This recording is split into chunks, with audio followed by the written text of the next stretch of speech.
No, we haven't. Oh, okay. Oh, wait, no, I did. Okay, I'm starting mine. There we go. Welcome!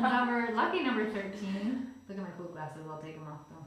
They're cute. I like them. I like them. I like being able to see. So it's a double. Is it for distance or reading? It is. I have a slight astigmatism. Okay. And so screens go super blurry. Oh. Or if I want to see far away, I'm trying to like not keep wrinkles on my forehead. So like just keep squinting. I've already missed that boat. Got a great big one right here. I think because I squinted my whole life. Well, because you lived in Florida. It's so sunny there. My eyes are blue. That's funny. What are we talking about today? High school. We're going to be talking about high school. Yes, we are. High school. I wish we should just record Karin and I chatting in between. And I think you guys would be right. I love you even more. Oh, for sure. Yeah, we're so fun. We are. We just talked about doing a homeschool retreat. Mm-hmm. But it's like not your mama's homeschool retreat. Not your mama. Like where it's fun. I go home and I want to end with a dance party. And he goes, you're weird. I'm like, you meant fun, I'm pretty sure. But anywho, she is fun. I like to have a good time. I think that's like my homeschool's like always fun centered. Mm-hmm. My kids like fun centered. I think actually I like fun centered. Like I'm bored. Like, ugh, are you done yet? Okay, I'm kicking us off. Do you have your ready? No, give me a sec. Okay. There it is. Okay, got it. Right. All right, welcome back to Call to Homeschool. Welcome back, episode number 13. Yes. Today's all about high school, which we're excited about because we've gotten a lot of questions about this. I think it's a big fear. It is a big fear. Yeah, but let's start with the review. That. Yeah, we have another lovely review. Yes, this is from Scott Coop. And I don't know if that's a male or a female. But we love you either way. Listeners are moms, but it says, just what I needed. Thank you, thank you. This podcast is just what I needed as I begin my homeschooling journey. I have a 6-year-old son who doesn't fit the mold of public school at all. I'm so excited to be able to meet his unique needs, but needed a little encouragement and guidance as I step off the conveyor belt. And you even referenced one of our episodes. Yes, that's awesome. Double points. Yeah, we're so happy for that review. Thank you so much. We appreciate you and the time it took to give that review, and we love every one of your reviews. Yes, and I totally understand it's not fitting the mold. Oh, me too. We've got kids that don't fit the mold, and that's the best part about homeschooling is that they fit your mold in your home, and that's all that matters. And I think I don't fit the mold. No, right? Like, I get it. I'm like, I don't want to deal with schools. So true. I'm too independent. All right, so high school, I think, is a huge fear. Yeah. Probably next to socialization. I think so too. You know, it's one of the biggest questions I get. So first, it's usually socialization, and then it's, are you going to homeschool through high school? That's like almost always the second question that I get. And so, yes, I'm going to homeschool through high school. I already am. But I will tell you that was my biggest fear when I started out. I think it's really funny now that I'm doing it. But when I started with my kindergartner, my thought was, but I can't homeschool high school. I can't do this because I can't teach high school. And I think I mentioned this in one of the other ones that we did, but it was literally a huge fear for me. And I had to just step over that and say, I'm doing kindergarten. And that's all you need to worry about right now. But now that I'm doing high school and I'm with him and involved in it, I love it so much. It's so fun for me. And it's actually, I think, a lot easier to homeschool a high school than I ever expected, and sometimes easier than homeschooling my preschooler. Right. Because preschools need so much of me and so much attention, and high schoolers don't pee their pants. They don't, but they also just really want to do it all on their own, and they can. And so they need a lot less of you and a lot more of just independence and working on their own. Yes, and with this next year, I will actually have a senior, a junior, and a sophomore. Awesome. So it will be jam-packed. And I remember several years ago while my kids were in junior high, people really started questioning me, like, okay, this was cute that you did this. It's getting real now. It's real life now. Like, shouldn't you go put your kids in? And I think, and we talked about this with socialization, of some of the stuff that goes on in high school. Mm-hmm. Like, it hasn't gotten better since we were in high school. Oh, it's gotten so much worse. Yeah. It has. Just hearing the conversations that these teenagers have with each other and the stresses that they're dealing with are so much worse than I had to deal with when I was in high school. Drugs are more prevalent, sex is more prevalent, violence, all suicide's higher, anxiety's higher. So when you say, don't you want to put your kids in that? I was think, no. No, it's terrifying. It is a honestly. huge no from me. Right, me too. So since I have been in the high school game for a while, when I talk to people about high school and their fears, I like to start with, I mean, first of all, you're turning it over to your kids. Yeah. Like, this is your life, you're almost 18, you're going to move out of the house soon, like, you get to make these decisions. Mm-hmm. So I like to ask them, what is your end game? What do you think you would like to do? And some of the options I give them is do you want a high school diploma? Mm-hmm. Do you want to just skip high school and go straight to college? Do you want a high school diploma and college? Or do you want to just create a transcript, homeschool 100%, create a transcript, take the ACT, and then go to college? And then all of them are very good options and can get you far, and it's exactly where you want to be. And there's no Mm-hmm. wrong one, and my kids are actually choosing different ones, Mm-hmm. and which is frustrating. Pretty tricky, yeah. Not frustrating. I get the opportunity to keep learning new skills. Well, that's what we've talked about with every level already. Is that each kid is going to be different, and you have to adapt to their needs. So that's the beauty of it. So be okay, Meg. Yes, that's funny. Our cute friend did a photo shoot with me the other day for Instagram, and she goes, "Okay, like talk and laugh," and I go, "My life is perfect and everything is easy," and so that made us laugh way hard. So those were some, like, I don't think we could even use the pictures because I was laughing too hard. But that's what I like to do is I turn it over to my kids and say, these are some of the options. Mm-hmm. These are some of the paths that get you those options. Right. And so high school diploma, you can homeschool fully and get a high school diploma. You just have to work with the district. Yeah. You can just go straight to college, and we'll talk more in depth of that in just a second. You can do dual enrollment. Yeah, or concurrent enrollment. Or concurrent enrollment, yeah. Or you can create a high school transcript, take the ACTs, and just go into college. Well, and you can create a transcript with any of those paths, but they're not all necessary. If you're doing dual enrollment and things like that, you don't need you do still need them, I guess, but it's different. You just, there's different routes. But for me, I'm keeping a transcript no matter what we do. I'm just keeping it so that I have a record for myself just in case the path decides to change. Yeah, so my husband asked me to do that with our daughter. So, will you keep a transcript? Yeah. I thought, no, will you? But so I'm keeping one with her because I have a feeling her path could change. Yeah, yeah. So I was going to kind of talk about what some of my kids have been doing for high school, and then her oldest and my daughter are doing the same thing. So we'll talk about that too. So we are here in Utah, and there is a charter school that is really a glorified homeschool, is what I like to call it. They have about 40 kids in the class, so when my kids are like, I do have the high school experience, I always think, not so much. It's a little bit different. It's a very Christian, I mean, they can't talk about the gospel or Christ, but everybody there is very religious and has a lot of the same morals and values, and so it's very different, but it's been positive for them. So what they do, it's called Lumen. I don't know, Charter School Lumen Scholar Institute or something. Institute, something like that. So it is in Orem, Utah, and they meet twice a week, Tuesdays and Thursdays, and they do classes through UVU, which is Utah Valley University. Thank you. So the local college here. So they're getting high school credits and college credits. Right. So that's what my boys had decided to do. So my oldest will actually just get a high school diploma and about 40 college credits because we started him super late. So he's been playing catch up. Yes. I mean, 40 credits, that's good. That's awesome. No, I'm super excited for him. He's done so awesome with it. And some of these classes are hard. Like they're college level they classes, are, so they yes. should be hard. And so that's what he's doing. The second son, he got in soon enough that he can get his high school diploma and his associates. Wow, that's amazing. And so that's what they're both deciding to do is they go to that charter school, Lumen, and it's just twice a week. He told me that it's not homeschool because he goes twice a week to school, and I said, it is yours technically still homeschool. He's doing the rest of it at home. Yeah. Yeah. And with me, and so I am his helper and tutor. So my daughter and Karen's oldest son are doing a different program. You want to talk about that? Yeah, it's called College for America, and it is through New Hampshire something. So it's university or something. Yeah, I can't remember exactly. We haven't started yet, so we're still kind of learning about it. We'll be starting in the fall.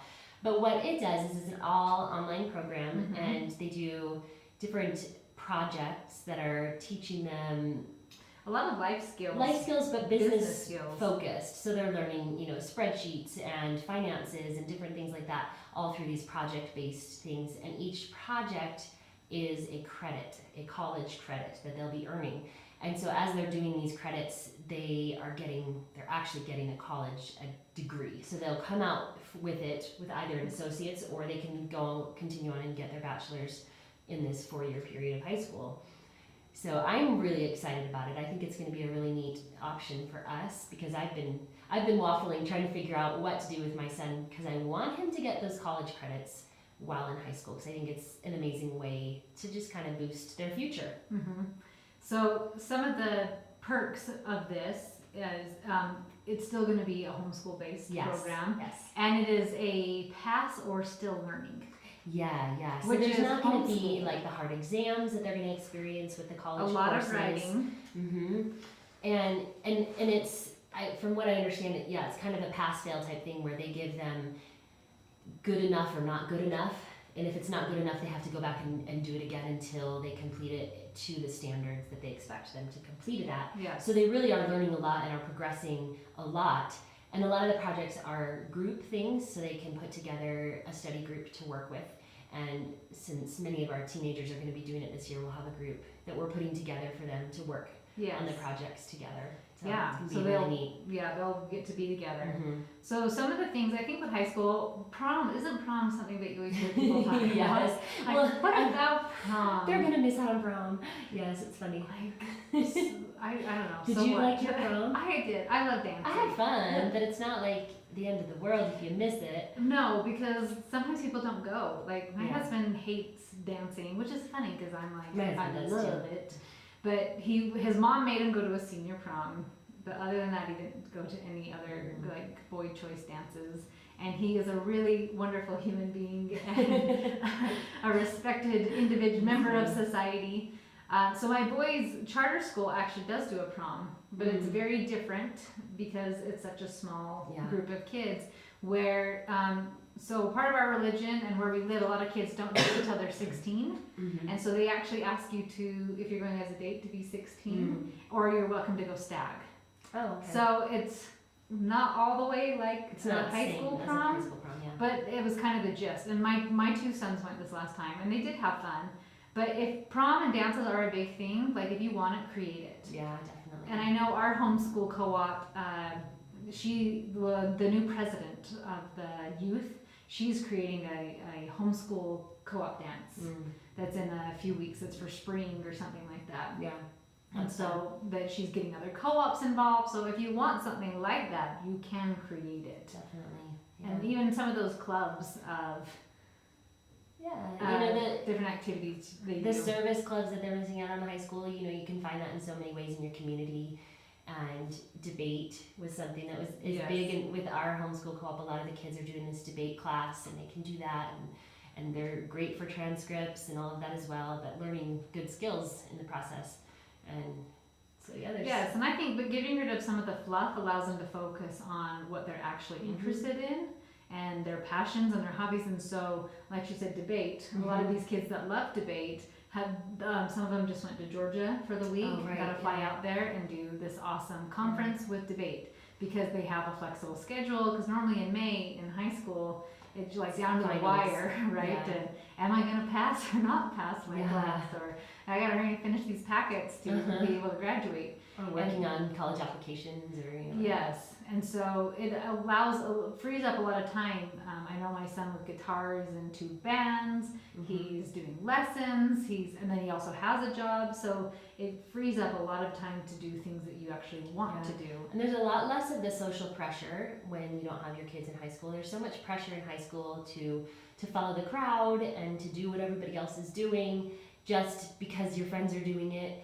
And when you're homeschooling, you don't have that kind of pressure, and I think it takes so much off of those kids. They don't have as many of those things to stress about and worry about, and the comparisons are taken away so much that they can just be free to be themselves in so many more ways. Which is awesome. Yeah. I love that. And we're junior high, you're trying to find out who you are, and then in high school age, because these kids have been given such a strong foundation and allowed this opportunity to grow and be who they are. And in high school, they can own it. Mm-hmm. Like, this is me, and it's amazing, and it's exciting. And so I like to do this, but Connor doesn't like to do this, and it's okay because I'm confident and comfortable in my own skin. Yeah, definitely. Without those social pressures saying, that's weird. Yeah. You shouldn't do that. Right. So high school years are a time when they're going to really be working a lot more independently.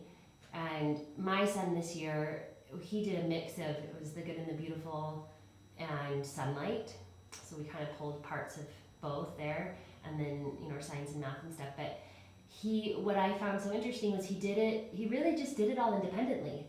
And we would check in and we'd have discussions about what he was learning about, or if he was stuck on something, he'd talk to me, but really, he just went and did. And it was so cool to see him at that level where he finally, you know, this is what you're shooting for as you're teaching your kids through elementary and middle school. You want them to get to that point, and to see my child finally at that point was really exciting for me to know, first, that I could trust him to do the work, and he did it, and I knew he did. And second, that he really cared about his learning, was really passionate about the things. He would come to me so often and just rave about these books he's reading, and we'd have these discussions about, you know, the morals or the values, or, you know, whatever was happening in those books. Like, what do you think about this? And it's so cool to have somebody that you can just really, you know, love learning together and be on this awesome journey. And so that's what I've loved most about teaching my high schooler this year. And excuse me. Are you gonna cry? No, I'm still choked up. I have a little cough. That's why my voice is extra deep this week. But really, it's you can give them more challenging subjects. They can go in more deeper into those subjects than they have in the past. But they really can do this all independently, and it's super cool to watch that happen. It is fun, and I think it's been neat too to watch my sons learn really how to manage their time. Yeah. And do things that they want to do. And it's been fun that they can get up and go exercise with dad. And then they come study for a little bit. Maybe they take a nap, and, you know what I mean? And then they both have jobs in the afternoons. And so they're really learning how to manage their time. And putting their time in the things that they value most. You can see that, you know, if it's really important to them to practice piano or guitar, they're going to put their time and their effort and make time or schedule time to do those things that they find most important in their lives. And then we talked a little bit last time with junior high to make sure that they are a needed member of your family. High schoolers are especially... They're essential. Like, I can't function without these boys. I think about living without my oldest, and I can't even imagine it, but luckily the kids below him get older and learn more too, so they're getting there. But it's, they're an essential part of the family. Yes, especially where I have drivers. Like, it is so big. So Friday night's always our date night, but we had one boy who was invited to a party, and then we had friends who needed to get home, and so my oldest son was able to do all the driving for me last night. So great. And so driving's one of the many ways that they can contribute to the family. And then I talked a little bit in the last one too with junior high. My 13-year-olds are what they're required to pay for. I actually expect more as the older they get. So when my kids hit 16, not only do they buy their clothes, but they actually have to buy all their own toiletries and cosmetics. Okay. And so I really try to put as much on them. And part of my reasoning is so there's not this shell shock that when you're 18 and it's like, oh my gosh, food costs money. And deodorant costs that money, much. right? And so, like, to kind of soften the blow, that, like, I've already been buying my own clothes. Yeah. Like, I know I buy the basics, but that's because I don't want them to be completely homeless looking. And then now to be able to buy their own toiletries and whatnot. And it's big, like, and it makes them more respectful of what you are purchasing at the house. And you can teach them a lot of great things. Yeah, that's cool. So, I kind of touched on a little bit what I've had my son do this year. I'm going to go into a little more detail so you can kind of hear our schedule. It's different than my younger ones, but he did the Apology of Biology this year. He's always been very into biology, so it was fun for him to study that, and he devoured that book. He's just like so excited to read that every day, which is so cool. But he did the Good and the Beautiful first year, which covers language arts and writing. There's artist study, there's poetry, authors, grammar, goes into all of those things in that. So it really is a broad curriculum that covers a lot of stuff, and I loved it. And then he used the sunlight for his literature and his history. to really go into depth for those. And then he's doing Spanish on Duolingo, teaching textbooks, algebra. He has a Shakespeare class and a drama class at our co-op that he's been involved in. And I don't know if I even mentioned this before, but I was so proud of him. He read all of the works of Shakespeare this year. Everything that has ever been written, actually in a semester. That's impressive. The first half of the school year. So I would even get through this. I don't know that I could either, and I was just so impressed by that, and he understood it. It wasn't just reading it; he understood it and knew what it was talking about, and so that was cool. And he was a stage manager in the Mary Poppins play that our kids did this last year. He did great too. Yeah, and then he's also involved in choir, and he takes piano lessons, and then he goes to a morning or a weekly seminary class where he's studying religion. And so he's got a very full schedule and a lot of extras that he's doing beyond just the basics, and it's great to be able to give them that awesome, well-rounded education that I love. Yes, and it's been interesting. This is my last year before the dynamic of my family really changes, because my son is planning on serving an LDS mission next year. And those are 2 years long. Yes, and so I've been feeling some of these fears and pressures, like, have I taught him enough? And it's funny, I'm not worried about education, but it's like, have I taught him to love? Yeah. Have I taught him to be kind?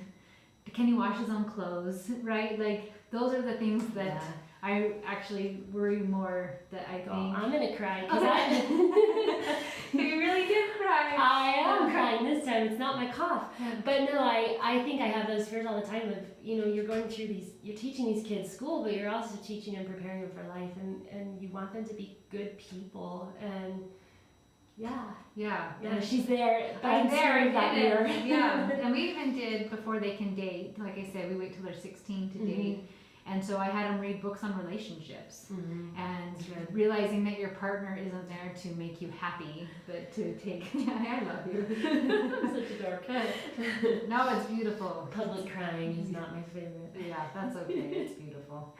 But really, can they have strong relationships with people? How to win friends and influence others, right? Those types of good principles.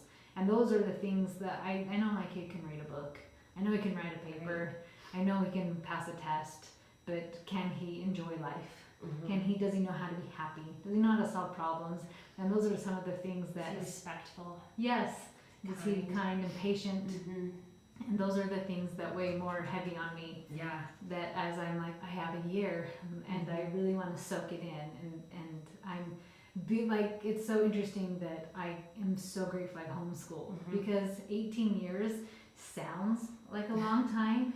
It flies it's by. Flying. It is. It's flying, and I feel like even more so as I get older, it's going faster. Yes, because they have so much going on, so you don't see them as much as you do those little ones where it's day in and day out. And so I'm proud of the men that my oldest boy are becoming, and my daughter of the woman that she's becoming. And this is my push for homeschool. I love the relationships that we have, that they're under my care for only so short, and I'm beyond grateful for the times I've got to mentor them and guide them and be there when they're having their hard days. And they've been there for me on my hard days, and it's been this beautiful, cohesive relationship. It is, and I wouldn't trade it for anything else. No, so you can do this. And it's worth it. When you see the end result and where our kids are now and how far they've come and the good people that they are, it's so worth it. And comparing, and not to say this in a mean way, but comparing our kids and the kind of people they are to some of the kids I look at that are their age in the public school system and who have not had these kinds of experiences, it's a night and day difference, and it's worth it. The long haul is worth it. Well, and I think it was really poignant. We have a beautiful friend named Angie, and she has, oh my gosh, how many kids? 9 or 10? I think 9.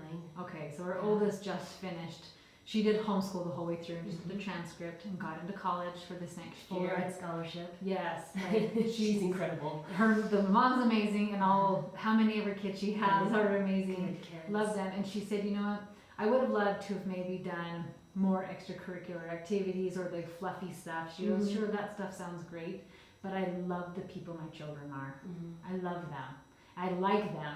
Right? Like being around them. I like the people my children have become. Right. And I think that's, if you can keep going when it's hard, I actually got to coach somebody this week who's thinking about homeschooling, and people are telling her it's so hard. You can't do this, and it was so cool because she ended up weeping and just like, this is the first time somebody said you can do this, and then gave me practical steps of how to do this. And it was beautiful. Like, I had to fight tears too. Like, you can do this. You can, and it's worth it. So the next time somebody asks you if you're going to homeschool through high school, give them a great big yes, absolutely. Because you are, and you're gonna, and it's gonna be awesome, right? Yes, there's this funny picture I saw, and I might post it on our Instagram for Called to Homeschool. But it talks about like questions that you would never ask a public schooler, but homeschoolers get asked all the time.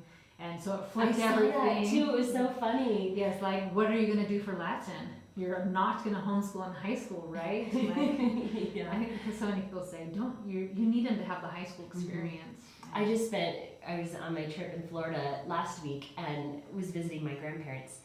And my grandma was asking about homeschooling. And it just made me giggle because her first question is, well, what about socialization? That is so important. And we've talked about this and how we feel about this. Go to listen to that episode on that topic. Because it's like the biggest fear and question everybody gets. But it just made me giggle, and I'm like, yes, I know it's important, and we've got it covered. You know, you just give it the good old standard answer. But it just makes me laugh how really people think that it's just terrible and we're the worst and we stay in our houses all day long.